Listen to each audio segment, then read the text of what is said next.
Let's jump right into this explainer. Today, we're demystifying Node.js.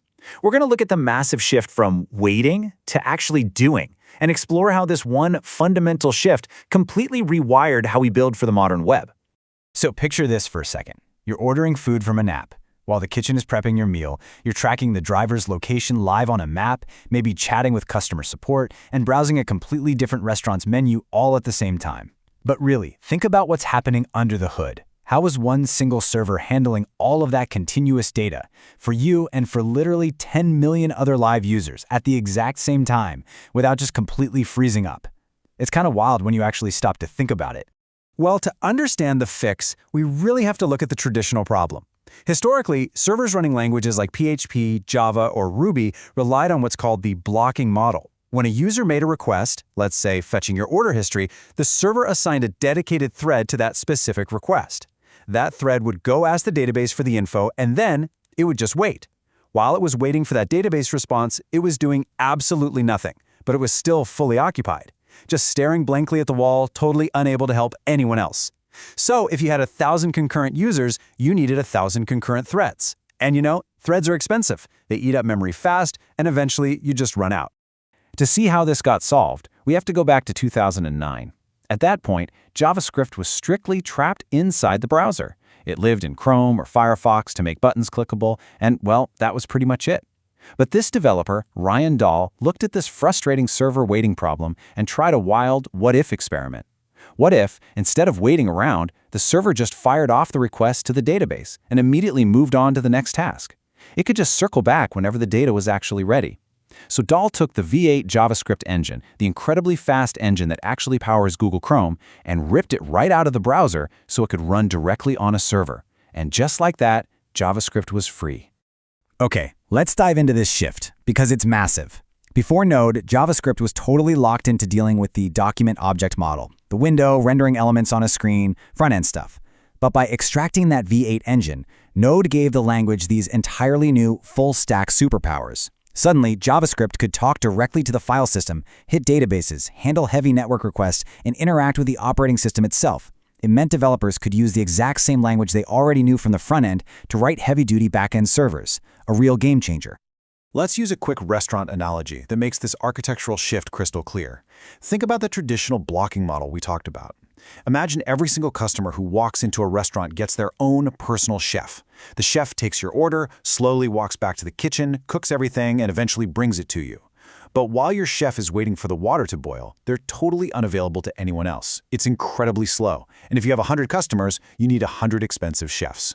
Now look at the Node.js model. There is only one chef. You place your order, the chef tosses it to the kitchen staff, and immediately, without stopping for a single second, spins around to take the next table's order.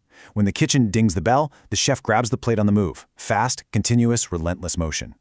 This mental shift is absolutely crucial. Node.js operates exactly like that single hyper-efficient chef. It is single-threaded, but fundamentally non-blocking. It's not magic, and it's not highly efficient because it's somehow faster at cooking or crunching numbers. It's efficient simply because it never, ever sits idle. It literally never wastes time waiting. It's always picking up the next available thing, which allows it to juggle tens of thousands of concurrent connections using just a fraction of the memory. So to prove just how completely decoupled from the browser this actually is, let's jump over to the terminal. If you pop open a standard command line on your machine and just type node -- version, it instantly prints your installed version, like 20 or 22. It's running quietly right there as a lightweight background system process. No Chrome logo, no browser window anywhere in sight. Now, if you type just Node by itself and hit enter, the prompt actually changes. You've just entered the REPL, the Read, Evaluate, Print loop. And honestly, it's pretty amazing when you stop and think about it. You are now having a direct, live conversation with Google's V8 engine right there inside your terminal. You type JavaScript, it evaluates it on the fly, and fires the result right back at you. Look at these examples. You type 2 + 2. It instantly prints 4. You type math.random. It generates a random decimal.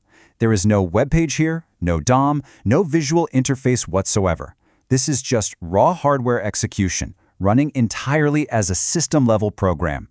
And this brilliantly illustrates the big aha moment.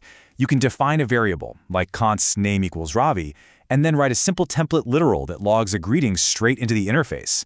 Seeing JavaScript manipulate data and log it out into a black terminal window, that is the exact moment you realize the rules have completely changed. The language simply doesn't need a web page to exist anymore. Of course, for actual project work, you aren't just going to type line by line in the RIPL. It behaves exactly like any other backend language. You can point Node at a plain JavaScript file, say, creating a simple hello.js file with a basic console log inside, and then just tell your system to run it natively by typing node hello.js. The output is exactly what you'd expect. Hello from Node.js. Let that simplicity breathe for a second. Node isn't some complex magic trick. It is literally just JavaScript given the power to run anywhere, behaving exactly the way Python runs a .py script. It executes native scripts directly on your machine. Because of this lightweight, non-blocking architecture, the real-world impact has been absolutely wild. Take a look at this massive drop on the chart for Netflix. When they rebuilt their entire user interface layer using Node.js, they completely streamlined how their data was handled. It slashed their application startup times from a pretty sluggish 6 seconds all the way down to under 1 second. That is huge for user retention. Or check out this metric from LinkedIn. Honestly, it's staggering. When they switched their mobile backend infrastructure from Ruby on Rails over to Node.js, the pure efficiency of that never-waiting chef model meant they went from needing 30 physical servers to handle their traffic all the way down to just 3. 30 machines disappearing down to 3, handling the exact same massive load. Just incredible. But let's be real for a second. To truly grasp any technology, you have to know exactly where it breaks. Node is not a silver bullet for every single job. Because it relies entirely on a single thread, as you can see here, if you hand that thread a really heavy, CPU-intensive task, like encoding 4K video or crunching complex machine learning algorithms, the chef gets stuck. It blocks the entire queue. But look at the other side. Where Node absolutely thrives is in I/O-bound tasks, reading files, querying databases, handling real-time APIs, and seamlessly juggling thousands of active users without breaking a sweat. So, the crucial point is, with those specific limits in mind, why would teams actively choose Node over battle-tested backend languages like Python or PHP? Well, 3 massive reasons. First, the unified stack. Your team writes the exact same language on the front end and the back end, which cuts out so much mental context switching. Second, NPM. It's the largest package ecosystem on Earth. If you need a feature, someone's probably already built a library for it. And third, it completely dominates in real-time applications like live chat or gaming, because that event-driven, non-blocking model was practically born for continuous, fast-paced data flow. So, we've seen how extracting JavaScript from the browser and destroying that idle waiting time totally revolutionized modern server architecture. It's an incredible lesson in choosing smart efficiency over pure brute force. So, I'm going to leave you with this final thought. If a single, non-blocking thread can replace 30 traditional servers, what could you build by fundamentally rethinking how your own systems wait? Thanks for joining me on this explainer, and keep questioning how things work under the hood.